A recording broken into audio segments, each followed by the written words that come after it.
Hello friends, तो NTPC के exams चल रहे हैं और ग्रुप डी के एग्ज़ाम सामने है। एनटीपीसी 12th लेवल का भी एग्ज़ाम सामने है। इसी कड़ी में हम जीएस के सारे क्वेश्चंस आपको प्रैक्टिस करवा रहे हैं क्विक रिवीजन के तौर पर, ठीक है, जो कि इंपॉर्टेंट क्वेश्चंस हैं, जो कि बराबर जो है रेलवे के एग्ज़ाम्स में पूछे जाते रहे हैं। तो इसी कड़ी में आज भी लगभग हम 50-60 क्वेश्चन देखने वाले हैं। इसमें पहला क्वेश्चन है कि प्रेस की स्वतंत्रता का संबंध किस आर्टिकल से है। Which article is related to the freedom of speech.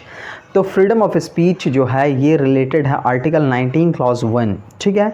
देखिए आर्टिकल 19 में जो है बोलने की स्वतंत्रता से रिलेटेड और जो भी स्वतंत्रताएं हैं उससे रिलेटेड है। जैसे आर्टिकल 19 का 1 में प्रेस की स्वतंत्रता है। इसी का क्लॉज क में जो है बोलने की तो स्वतंत्रता हो गई। ख में क्या है, संगम और संघ बनाने की जो है स्वतंत्रता है। ग में है निरायुद्ध सम्मेलन।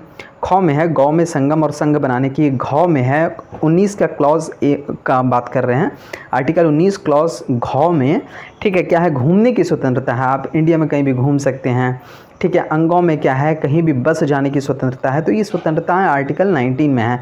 तो प्रेस की स्वतंत्रता आर्टिकल 19 क्लॉज 1 क्लॉज क में है, ठीक है। मूल्यवर्धित कर यानी वैट, ये कैसा कर है, प्रत्यक्ष या अप्रत्यक्ष, डायरेक्ट या इनडायरेक्ट। वैट यानी वैल्यू एडेड टैक्स, ये एक इनडायरेक्ट टैक्स है यानी अप्रत्यक्ष कर है। गोवा राज्य का निर्माण किस संविधान संशोधन के तहत किया गया था। गोवा राज्य का निर्माण 56वें संविधान संशोधन के तहत 1987 में किया गया था, ठीक है। इसमें एक और एक राज्य गठन का बराबर पूछते रहता है, वो है सिक्किम का गठन 36वें संविधान संशोधन के तहत किया गया था 1975 में। ये याद रखने वाला है चूँकि ये जो है पूछा जाता है, सिक्किम का गठन, ठीक है, 36वां संविधान संशोधन। फिर क्वेश्चन है जायकवाड़ी परियोजना किस नदी से संबंधित है। जायकवाड़ी परियोजना महाराष्ट्र राज्य में गोदावरी नदी से संबंधित है। गोदावरी नदी महाराष्ट्र के नासिक से निकलती है और बंगाल की खाड़ी में जाके गिरती है। तो इसी नदी पर जायकवाड़ी परियोजना है। कहाँ पर, महाराष्ट्र में। फिर क्वेश्चन है कि कार्बन डाइऑक्साइड गैस चूने के पानी को कैसा कर देती है। तो दूधिया कर देती है, ठीक है। Carbon dioxide. उष्णकटिबंधीय चीर हरित वन उन प्रदेशों में मिलते हैं जहां वर्षा कितने सेंटीमीटर से अधिक होनी चाहिए, ठीक है। तो उष्णकटिबंधीय चीर हरित वन यानी उष्णकटिबंधीय हरित वन, सदाबहार वन, वहाँ मिलते हैं जहाँ पर वार्षिक वर्षा का जो औसत है वो 200 सेंटीमीटर से अधिक हो, ठीक है। वहाँ पे सदाबहार वन, उष्णकटिबंधीय सदाबहार वन मिलते हैं, ठीक। अंडमान निकोबार द्वीप समूह किस जो है न्यायालय के, किस हाई कोर्ट के क्षेत्राधिकार में आता है। अंडमान निकोबार का जो भी न्यायिक प्रक्रिया है, वहाँ के लोग अगर कुछ केस करेंगे तो वो जो है कोलकाता हाई कोर्ट के न्यायिक क्षेत्र में आता है। फिर क्वेश्चन है भारत के लिए संविधान की रचना के लिए विचार सर्वप्रथम किस पार्टी के द्वारा और कब प्रस्तुत किया गया था। तो भारत के लिए संविधान की रचना के लिए कि संविधान होना चाहिए, सबसे पहले इसकी जो प्रस्तुति की वो किस पार्टी ने की, स्वराज पार्टी ने की। कब, तो 1924 ईस्वी में की। स्वराज पार्टी ने 1924 ईस्वी में की। फिर क्वेश्चन है हेलेनिस्टिक कला, ठीक है, का प्रभाव किस कला में परिलक्षित होता है। तो गांधार कला में परिलक्षित होता है। हेलेनिस्टिक मीन्स से यूनानी सभ्यता, है ना। तो इसे ही इंडो ग्रीक जो है कला कहते हैं, ठीक है, या ग्रीको बौद्धिस्ट वगैरह भी नाम से इसी कला को जाना जाता है। गांधार कला को इसे क्या कहते हैं, इंडो ग्रीक कला यानी भारत यूनानी कला, या फिर हेलेनिस्टिक कला या इंडो बुद्धिस्ट कला, ठीक है। तो ये सब कला से गांधार कला को जाना जाता है। फिर क्वेश्चन है कि 1934 में लंदन में होने वाले दूसरे राष्ट्रमंडल खेल में सबसे पहले, ये क्वेश्चन बेसिकली है कि सबसे पहले भारत ने किस राष्ट्रमंडल खेल में भाग लिया था। तो दूसरे राष्ट्रमंडल खेल जो कि 1934 में हुआ था, है ना, इसमें सबसे पहले भारत ने भाग लिया था। ये लंदन में हुआ था। पहला राष्ट्रमंडल खेल कनाडा में हुआ था जिसमें इंडिया ने पार्टिसिपेट नहीं किया था। सेकंड जो कॉमनवेल्थ गेम था उसमें इंडिया ने पार्टिसिपेट किया था 1934 में। भारत में प्रथम डाकघर कब खोला गया। भारत में पहला डाकघर 1727 ईस्वी में खोला गया। फिर क्वेश्चन है कि स्वप्न वासव दत्ता के लेखक कौन है। स्वप्न वासव दत्ता के लेखक भास हैं।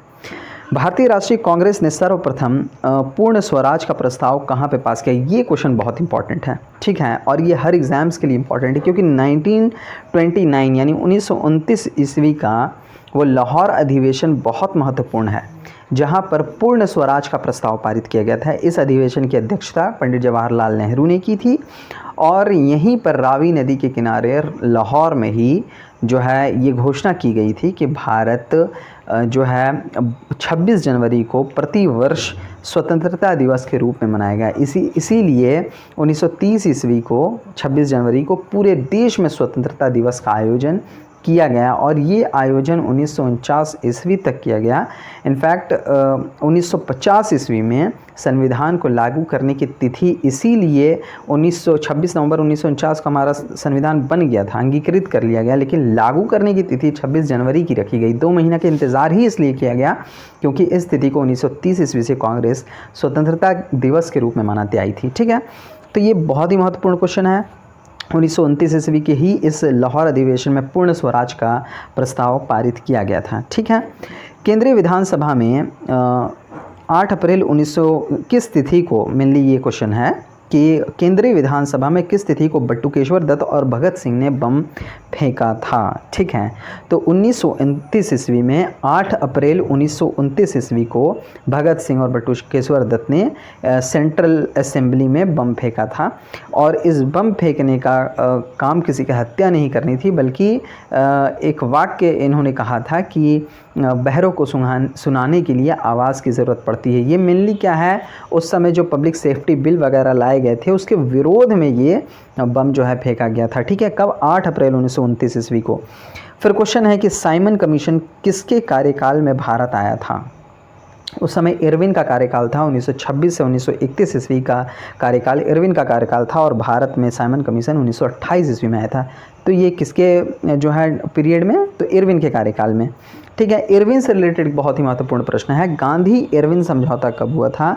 5 मार्च 1931 ईस्वी को गांधी इरविन समझौता हुआ था और सविनय अवज्ञा आंदोलन को महात्मा गांधी ने इसी समझौते के बाद स्थगित कर दिया था और गोलमेज सम्मेलन में जाने के लिए तैयार हुए थे। और द्वितीय गोलमेज सम्मेलन जो कि 1931 ईस्वी में हुआ था, यही एकमात्र गोलमेज सम्मेलन था जिसमें कांग्रेस ने पार्टिसिपेट किया था। गांधी जी ऑफिशियली जो है ऐसे व्यक्ति थी जो कांग्रेस की तरफ से पार्टिसिपेट करने के लिए राउंड टेबल जो हुआ था, राउंड टेबल कॉन्फ्रेंस, वहाँ पे गए थे, ठीक है। फिर क्वेश्चन है कि प्रशांत महासागर के चारों ओर भूकंप की किस महासागर के चारों ओर भूकंप की पेटी है जिसे रिंग ऑफ फायर कहते हैं, ठीक है। रिंग ऑफ फायर, सॉरी, भूकंप की सबसे सक्रिय पेटी है और ज्वालामुखी की भी पेटी यहीं पर लगभग 2/3 है, तो इसीलिए इसे रिंग ऑफ फायर भी कहते हैं और भूकंप की पेटी भी कहते हैं। किसको? परिप्रशांत पेटी को, ठीक है। प्रशांत महासागर के चारों ओर भूकंप का जो है सक्रिय पेटी है। फिर क्वेश्चन है कि नदी के घुमावदार पथ से किस झील का निर्माण होता है? नदी का जो घुमावदार पथ होता है उससे गोखुर झील का निर्माण होता है। उससे जो है किस झील का? गोखुर झील का निर्माण होता है। फिर क्वेश्चन है कि पवन के निक्षेपण से क्या बनता है, कौन सी आकृतियाँ बनती है? जब देखिए पवन चलती है तो वो रेगिस्तानी इलाकों में जो है यहाँ के बालू को उठा के वहाँ जमा कर देती है। इसी तरीके से जो पहाड़ों का टीला एक बालू का जमा हो जाता है, इसे क्या कहते हैं? बालू का स्तूप कहते हैं या फिर लोएस कहते हैं, ठीक है। बालू का स्तूप या फिर लोएस। विषुवत रेखा कितना डिग्री अक्षांश को कहते हैं? तो 0 डिग्री अक्षांश को, 0 डिग्री लैटिट्यूड को हम क्या कहते हैं? विषुवत रेखा कहते हैं, ठीक है। विषुवत रेखा जो है पृथ्वी को 2 बराबर भागों में बांटती है, एक उत्तरी गोलार्ध, एक दक्षिणी गोलार्ध, ठीक है। संघाई किस शहर को चीन का मैनचेस्टर कहा जाता है? तो संघाई शहर को चीन का मैनचेस्टर कहा जाता है। हिमालय कितने समानांतर श्रेणियों में विभक्त है? हिमालय 3 समांतर श्रेणियों में विभक्त है। एक तो हिमाद्री है जिसे सर्वोच्च हिमालय कहते हैं, एक मध्य या लघु हिमालय है और एक जो निचला हिमालय है ना, निम्न हिमालय, ठीक है। उसके बाद क्वेश्चन क्या है कि चीर हरित वन है ना में कितनी वर्षा होती है? अभी तो मैंने बताया कि सदाबहार उष्णकटिबंधीय चीर हरित वन वहाँ पाए जाते हैं जहाँ 200 सेंटीमीटर से अधिक वर्षा हो। तो चीर हरित वनों में कितनी वर्षा होती है? तो 200 से 300 सेंटीमीटर के बीच में होती है, ठीक है। फिर क्वेश्चन है कि संथाल किस प्रजाति के लोग हैं। देखिए यहाँ पे आंसर द्रविड़ दिया हुआ है, ये बिल्कुल गलत है। ठीक है, संथाल जो है ये जो है प्रोटो ऑस्ट्रेलाइड प्रजाति समूह के जनजाति हैं, ना कि द्रविड़ के हैं। ठीक है, उसके बाद क्वेश्चन है कि मानचित्रों में नदी को किस रंग से दर्शाया जाता है। तो नीला कलर से दर्शाया जाता है, चूँकि पानी का रंग नीला होता है, इस तरीके से आप याद रख लीजिए। ठीक है ना, तो नीले रंग से मानचित्रों में नदी को दर्शाया जाता है। फिर क्वेश्चन है डोलेराइट एक किस प्रकार की चट्टान है। डोलेराइट एक आग्नेय चट्टान है। चट्टानों के 3 प्रकार है, आग्नेय, अवसादी और रूपांतरित चट्टान। आग्नेय चट्टानों में जीवाश्म नहीं होते हैं, बल्कि इसमें खनिज संपदा का प्रचुर भंडार पाया जाता है। अवसादी चट्टानों में जीवाश्म पाए जाते हैं। ठीक है, इसी में पेट्रोलियम, कोयला वगैरह इन्हीं चट्टानों में पाए जाते हैं। रूपांतरित चट्टान वे चट्टान हैं जो आग्नेय और अवसादी चट्टानों में ताप दाब के अंतर में एक कालक्रम बीत जाने के बाद रूपांतरित हो गई, उन्हें रूपांतरित चट्टान कहते हैं। मेनली आग्नेय चट्टान में ग्रेनाइट, बेसाल्ट वगैरह आता है। ठीक है, फिर क्वेश्चन है कि मानव आँख के रेटिना पर है ना जो प्रतिबिंब बनता है वो कैसा बनता है। तो मानव के आँख में रेटिना पर प्रतिबिंब बनता है। पहले तो आप ये बात जान लीजिए, रेटिना पर जो प्रतिबिंब बनता है वो वास्तविक और उल्टा होता है। मस्तिष्क के द्वारा जो ऑप्टिक नर्व फिर संदेश भेजते हैं मस्तिष्क को इमेज का, वो मस्तिष्क के द्वारा उस इमेज को सीधा किया जाता है। जो वास्तविक उल्टा है उसे सीधा किया जाता है। ठीक है, तब हम किसी इमेज को प्रॉपरली देख पाते हैं। फिर क्वेश्चन है सीसा संचायक बैटरी है ना, यानी लेड चैम्बर वाले जो बैटरीज़ हैं उनमें कौन सा एसिड प्रयोग होता है।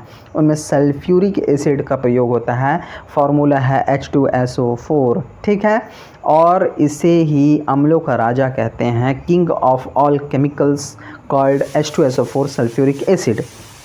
फिर क्वेश्चन है कि हुंड्रू जलप्रपात किस नदी पर है। देखिए हुंड्रू जलप्रपात रांची में है, जो कि झारखंड की राजधानी है।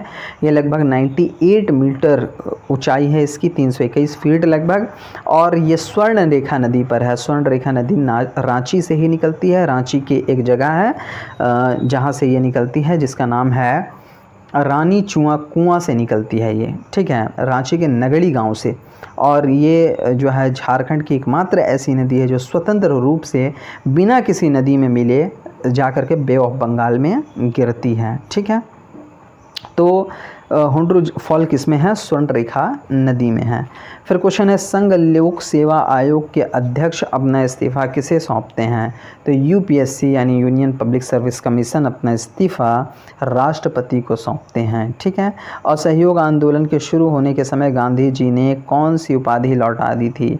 असहयोग आंदोलन जब गांधी जी ने शुरू की तो कैसरे हिंद की उपाधि, जो उन्हें प्रथम विश्व युद्ध के दौरान अंग्रेज़ों की सहायता करने के लिए अंग्रेज़ों ने प्रदान की थी, ये उपाधि कैसरे हिंद की उपाधि, इस उपाधि को गांधी जी ने लौटा दिया था। फिर क्वेश्चन है ली कमीशन की स्थापना कब हुई थी। देखिए सिविल सर्विसेज के लिए कि इंडिया में कैसे सिविल सर्विसेज को जो है आगे बढ़ाया जाए इंस्टीट्यूशन को, इसके लिए जो है एक काम किया गया। 1923 ईस्वी में ली कमीशन का गठन किया गया सिविल सर्विसेज के लिए। कब गठन किया गया, 1923 ईस्वी में। विश्व व्यापार संगठन का प्रथम अध्यक्ष कौन था, पीटर सदरलैंड विश्व व्यापार संगठन यानी वर्ल्ड ट्रेड ऑर्गेनाइजेशन का प्रथम अध्यक्ष था। ठीक है, दुर्लभ मुद्रा का आशय उस मुद्रा से है जो, दुर्लभ मुद्रा यानी कठिन रूप से जो मिलते हैं हमें, दुर्लभ मुद्रा। विकसित देशों की करेंसी दुर्लभ मुद्रा कहलाती है। ठीक है, और सरल मुद्रा कौन सी है, तो अविकसित देश जो हैं या फिर विकासशील देश जो कि मुद्रा आसानी से आपको उपलब्ध है। ठीक है, फिर क्वेश्चन है कार्य करने में मानव शरीर द्वारा कौन सी ऊर्जा प्रयुक्त होती है। तो देखिए बॉडी में हमारे हम खाते पीते हैं तो वो जो है स्थितिज ऊर्जा के रूप में, पोटेंशियल एनर्जी के रूप में वो स्टोर रहता है, और जब हम वर्क करते हैं तो वही वो जो स्थितिज ऊर्जा है वो हम उपयोग करते हैं। तो कार्य करने के दौरान मानव शरीर द्वारा स्थितिज ऊर्जा का प्रयोग किया जाता है। ठीक है, उसके बाद क्वेश्चन है ऑक्सीनोमीटर से क्या मापा जाता है। ऑक्सीनोमीटर से पौधों की रेखीय वृद्धि जो हो रही है उसको मापा जाता है। राष्ट्रीय रासायनिक प्रयोगशाला कहाँ है, पूना में है। ठीक है, पोलियो वायरस की खोज 1908 ईस्वी में की गई थी। किसने की थी, तो लैंडस्टीनर और इरविन पोपर ने की थी पोलियो वायरस की खोज। ठीक है, उसके बाद क्वेश्चन है कि एंजाइम का संश्लेषण को नियंत्रित कौन करता है? आरएनए करता है एंजाइम के संश्लेषण को नियंत्रित। फिर क्वेश्चन है, अरब सागर की रानी कौन सी शहर कहलाती है? कोचीन, केरल की कोचीन को अरब सागर की रानी कहा जाता है। अंतर्राष्ट्रीय गांधी शांति पुरस्कार की राशि क्या है? 1 करोड़ रुपया है। अंतर्राष्ट्रीय गांधी शांति पुरस्कार की 1995 में यह पुरस्कार शुरू की गई, जो कि अंतर्राष्ट्रीय स्तर पर दी जाती है। विभिन्न देशों के बहुत सारे ऐसे राष्ट्राध्यक्ष हैं जिनको ये पुरस्कार दिया जा चुका है। ठीक है, उसके बाद क्वेश्चन है, मोटर कार का आविष्कार किसने किया था? कार्ल बेंज ने किया था। संविधान निर्माताओं के मौलिक अधिकार को कहाँ से संविधान निर्माताओं ने मौलिक अधिकार फंडामेंटल राइट को किस देश के संविधान से ग्रहण किया? तो अमेरिका से ग्रहण किया। तो आज लगभग हमने इतने क्वेश्चंस देखे 50-60। मिलते हैं नेक्स्ट वीडियो में। हमारा क्वेश्चंस जो इंपॉर्टेंट क्वेश्चंस का सीरीज़ है ये जारी रहेगा। मिलते हैं हम नेक्स्ट वीडियो में। आज के लिए इतना ही। Thank you. Please subscribe, please share, and please like.